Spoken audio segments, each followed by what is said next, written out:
નમસ્કાર દર્શક મિત્રો, સ્પાર્ક ટુડે ન્યૂઝમાં આપનું સ્વાગત છે। 10 દિવસ આતિથ્ય માણ્યા બાદ મા દશામાને ભાવપૂર્વક વિદાય આપવામાં આવી રહી છે। વડોદરા ખાતે લેપ્રસી ગ્રાઉન્ડ ખાતે વડોદરા મહાનગરપાલિકા દ્વારા જે કૃત્રિમ તળાવ તૈયાર કરવામાં આવ્યું છે ત્યાંથી સીધા દ્રશ્યો સ્પાર્ક ટુડેના માધ્યમથી આપ લાઈવ નિહાળી રહ્યા છો। વડોદરા શહેરના લેપ્રસી ગ્રાઉન્ડ ખાતે વડોદરા મહાનગરપાલિકા દ્વારા જે કૃત્રિમ તળાવ તૈયાર કરવામાં આવ્યું છે ત્યાં હવે આજે 10મો દિવસ છે અને મા દશામાનું હવે ભાવપૂર્વક વિસર્જન કરવામાં આવી રહ્યું છે। ભક્તો ભારે લાગણી સાથે અત્યારે અહીંયા આવી રહ્યા છે અને માતાજીને વિદાય આપી રહ્યા છે। અત્યારે આપ જોઈ શકો છો સીધા દ્રશ્યો સ્પાર્ક ટુડેના માધ્યમથી જે લેપ્રસી ગ્રાઉન્ડના છે જ્યાં વડોદરા મહાનગરપાલિકા દ્વારા આ કૃત્રિમ તળાવ તૈયાર કરવામાં આવ્યું છે અને વડોદરા મહાનગરપાલિકા દ્વારા ખૂબ જ સુંદર અહીંયા આયોજન કરવામાં આવ્યું છે અને અત્યારે માતાજીને આરતી સાથે આ વિસર્જનની પ્રક્રિયા હવે અહીંયા શરૂ થઈ છે। વડોદરા મહાનગરપાલિકાની જે તમામ ટીમ છે, તમામ જે સ્ટાફ છે, કહી શકાય કે આ જે તળાવ પર મૂકવામાં આવ્યો છે અને એની દેખરેખ હેઠળ જ અત્યારે આ પ્રક્રિયા અહીંયા શરૂ કરી દેવામાં થઈ ગઈ છે।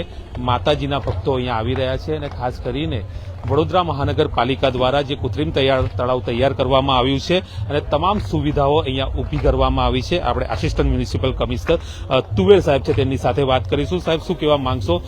લેપ્રસી ગ્રાઉન્ડ ખાતે વડોદરા મહાનગરપાલિકાએ કૃત્રિમ તળાવ તૈયાર કર્યું છે, કેવું આયોજન છે? વડોદરા મહાનગરપાલિકાના પૂર્વ ઝોનમાં આ આપણે જે ઊભા છે એ લેપ્રસી ગ્રાઉન્ડ છે। અહીંયા પૂરતા પ્રમાણમાં તરાપાની વ્યવસ્થા છે, ક્રેનની વ્યવસ્થા છે, મેડિકલ ટીમ હાજર છે, સેનેટરીનો સ્ટાફ, એન્જિનિયરિંગ સ્ટાફ અને તમામ સેનેટરીનો સ્ટાફ મશીનરી સાથે તમામ સ્ટાફ હાજર છે। અત્યારે આપ જાણી રહ્યો છો કે હમણાં જ દશા માતાની મૂર્તિનું વિસર્જન શરૂઆત થઈ ગઈ। 4, 5, 6 મૂર્તિ આવી છે ને હવે વધુ પ્રમાણમાં મૂર્તિ આવશે। દર વર્ષે 500 થી 600 જેટલી મૂર્તિ આવતી હોય છે। અહીંયા તમામ પ્રકારના વ્યવસ્થા કરવામાં આવી છે। ફાયર બ્રિગેડનો સ્ટાફ છે, સ્થાનિક તરવૈયાની પણ ટીમ પણ ઉપલબ્ધ છે। આમ અહીંયા લેપ્રસી ગ્રાઉન્ડમાં તમામ પ્રકારની વ્યવસ્થા કરવામાં આવી છે। સાહેબ, વડોદરા મહાનગરપાલિકા દ્વારા સ્વચ્છતા પર ખાસ ધ્યાન આપવામાં આવી રહ્યું છે। ભક્તો આવશે અહીંયા ફૂલ ને એ પણ લાવતા હોય છે, તો એની માટે પણ એક અલાયદું આયોજન કરવામાં આવ્યું છે, તો શું અપીલ રહેશે લોકો? ચોક્કસથી તમામ નાગરિકોને મારી નમ્ર અપીલ છે કે આપણે અહીંયા ભક્તિભાવપૂર્વક વાતાવરણ જળવાઈ રહે અને સાથે સાથે સ્વચ્છતાનું ધોરણ જળવાઈ રહે તેના માટે જે વડોદરા કોર્પોરેશન તરફથી જે વ્યવસ્થા કરવામાં આવી છે, ડસ્ટબિન રાખવામાં આવી છે, જે પૂજાપાની ગાડી પણ રાખવામાં આવી છે, અમારો પૂરતો સ્ટાફ પણ હાજર છે। તો તમામને નાગરિકોને, ભાવિક ભક્તોને મારી વિનંતી છે કે કચરો કચરાપેટીમાં નાખે અને મૂર્તિનું અમારે સ્થાનિક તરવૈયો છે અને આપે, જેથી એનું ભક્તિભાવપૂર્ણ એનું વિસર્જન થઈ શકે અને અહીંયા સ્વચ્છતાનું ધોરણ પણ જળવાઈ રહે તે માટે તમામ નાગરિકોને મારી નમ્ર અપીલ છે। ચોક્કસ આ હતા આસિસ્ટન્ટ મ્યુનિસિપલ કમિશનર તુવેર સાહેબ। અત્યારે આપ જોઈ શકો છો કે અહીંયા હવે દશા માતાની મૂર્તિનું વિસર્જન હવે શરૂ થઈ ચૂક્યું છે। ખૂબ જ સુંદર આયોજન વડોદરા મહાનગરપાલિકા દ્વારા કરવામાં આવ્યું છે। ક્રેન પણ અહીંયા ઊભી કરવામાં આવી છે, જેથી મોટી પ્રતિમાઓ જો આવે તો ક્રેનના માધ્યમથી અહીંયા વિસર્જન થઈ શકે। સાથે સાથે અહીંયા મેડિકલનો સ્ટાફ ઉપલબ્ધ છે, વડોદરા મહાનગરપાલિકાનું ફાયર વિભાગ પણ ઉપલબ્ધ છે, પોલીસ વિભાગ પણ ઉપલબ્ધ છે અને વડોદરા મહાનગરપાલિકાની અધિકારીઓની ટીમ પણ અહીંયા ઉપસ્થિત છે। સાથે જે સ્થાનિક જે તરવૈયાઓ છે તેની ટીમ પણ અહીંયા ઉપસ્થિત રાખવામાં આવી છે। ત્યારે હવે 12 વાગ્યા બાદ હવે પ્રતિમાઓ એક પછી એક અહીંયા આવી રહી છે અને ભક્તો ભારે હૈયે માતાજીને વિદાય આપી રહ્યા છે। અત્યારે આરતી કરીને માતાજીને આ વિદાય આપવામાં આવી રહી છે। વડોદરા શહેરના અલગ અલગ વિસ્તારમાં જે રીતે વડોદરા મહાનગરપાલિકાએ કૃત્રિમ તળાવ તૈયાર કરવામાં આવ્યા છે, ઝોન વાઇઝ આ તળાવો તૈયાર કરવામાં આવ્યા છે અને ભાવિક ભક્તોને કોઈ પણ જાતના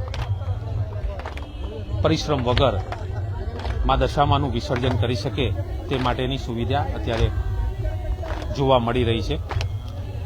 ખાસ કરીને સ્વચ્છતા બાબતે પણ જે રીતે વડોદરાના મ્યુનિસિપલ કમિશનર અરુણ મહેશ બાબુ સાહેબ સ્વચ્છતા પર ખાસ ભાર મૂક્યો છે અને સ્વચ્છતા જાળવવા માટે પણ અપીલ કરવામાં આવી છે।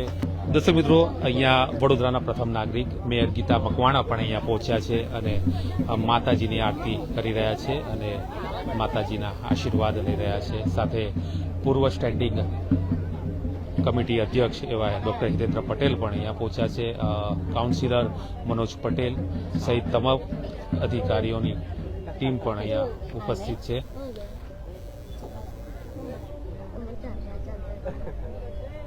મા દશામાનું આશીર્વાદ પ્રાપ્ત કરીને અત્યારે જે આયોજન વડોદરા મહાનગરપાલિકા દ્વારા કરવામાં આવ્યું છે તેનું નિરીક્ષણ પણ તેમના દ્વારા કરવામાં આવી રહ્યું છે. આપણે તેમની સાથે જ વાત કરીશું. મેયર ગીતાબેન મકવાણા, બેન શું કહેશો, જે રીતે વડોદરા મહાનગરપાલિકાએ જે આ સુંદર આયોજન કર્યું છે, અલગ અલગ જગ્યા પર તળાવોનું કૃત્રિમ તળાવોનું આયોજન કરવામાં આવ્યું છે અને અત્યારે વિસર્જન પ્રક્રિયા શરૂ થઈ છે, શું કહેશો? અત્યારે જે ભાઈ ભક્તો મા દશામાની મૂર્તિનું વિસર્જન કરવા આવી રહ્યા છે, ત્યારે એની સેફટીને લઈને આપણા વડોદરા મહાનગરપાલિકાએ સારું એવું આયોજન કર્યું છે અને પૂરી ટીમ સખત છે અને કોઈ જાતનું દુર્ઘટના ના બને એ માટે પૂરી ટીમ સજ્જ છે. ચોક્કસથી તમામ તૈયારીઓ જે કરવામાં આવી છે. સ્થાનિક કાઉન્સિલર આપણી સાથે છે મનોજભાઈ, શું કહેશો, જે રીતે આ સુંદર આયોજન કરવામાં આવ્યું છે અને અત્યારે વિસર્જન પ્રક્રિયા શરૂ થઈ છે?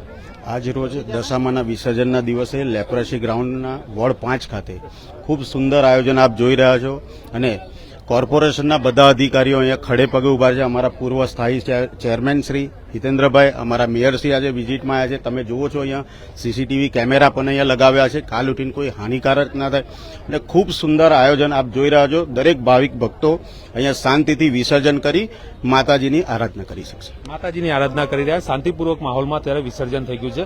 પૂર્વ સ્થાયી અધ્યક્ષ ડોક્ટર હિતેન્દ્ર પટેલ સાહેબ છે. સાહેબ, શું કહેવા માંગશો, જે રીતે અત્યારે આપે પણ દર્શન પણ કર્યા છે અને અત્યારે વિસર્જન પણ ચાલુ થઈ ગયું છે?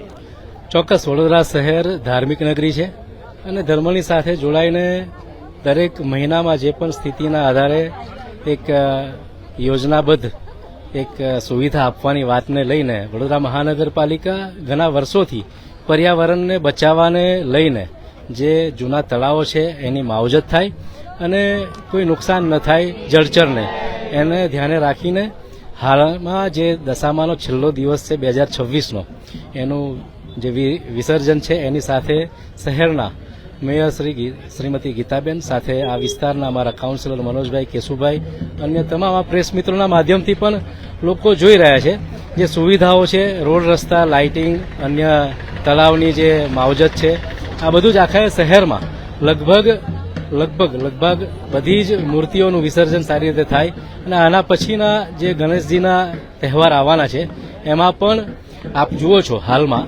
પર્યાવરણને બચાવવાની મુહિમ હોય, સ્વચ્છતાને લગતી મુહિમ હોય, નિર્માલ્યમ પણ અહીંયા લેવામાં આવે છે. જે પૂજાપો હોય છે એને અલગથી લઈને એમાંથી ખાતર પણ બનાવવાની વાત છે. તો આ બધા મુદ્દાને જોડીને આપના માધ્યમથી લોકો પણ સહકાર આપી રહ્યા છે, એ પણ ખૂબ આનંદની વાત છે. આવનાર વર્ષ સારું જાય એવી શુભેચ્છા. ચોક્કસથી મા દશામાને અત્યારે પ્રાર્થના કરવામાં આવી રહી છે કે તમામનું સ્વાસ્થ્ય સારું રહે અને તમામનું આવનારું વર્ષ સારું રહે.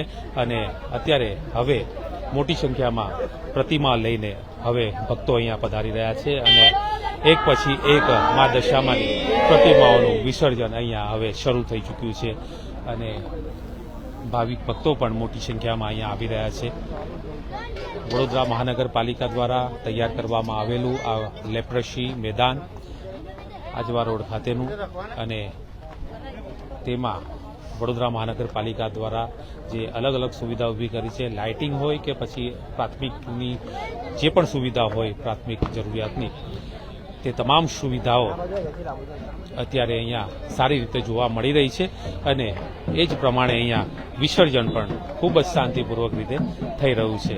દર્શક મિત્રો, તો આપણે જોયા લેપ્રસી ગ્રાઉન્ડ ખાતેના સીધા દ્રશ્યો સ્પાર્ક ટુડેના માધ્યમથી લાઈવ અત્યારે વડોદરા મહાનગરપાલિકા દ્વારા જે લેપ્રસી મેદાન ખાતે કૃત્રિમ તળાવ તૈયાર કરવામાં આવ્યું છે, અલગ અલગ જે સુવિધા પ્રાથમિક જે સુવિધાઓ છે તે અહીંયા મૂકવામાં આવી છે અને ખૂબ જ સારી રીતે લોકોને સુવિધા મળી રહે તે પ્રકારનું આયોજન વડોદરા મહાનગરપાલિકા દ્વારા તૈયાર કરવામાં આવ્યું છે અને તે અત્યારે જોવા પણ મળી રહ્યું છે અને ખૂબ જ સારી રીતે ભારે અહીંયા મા દશામાને વિદાય આપવામાં આવી રહી છે. કેમેરામેન રાહુલ કપ્તાન સાથે Paresh Makwana, spark today news, Vadodara.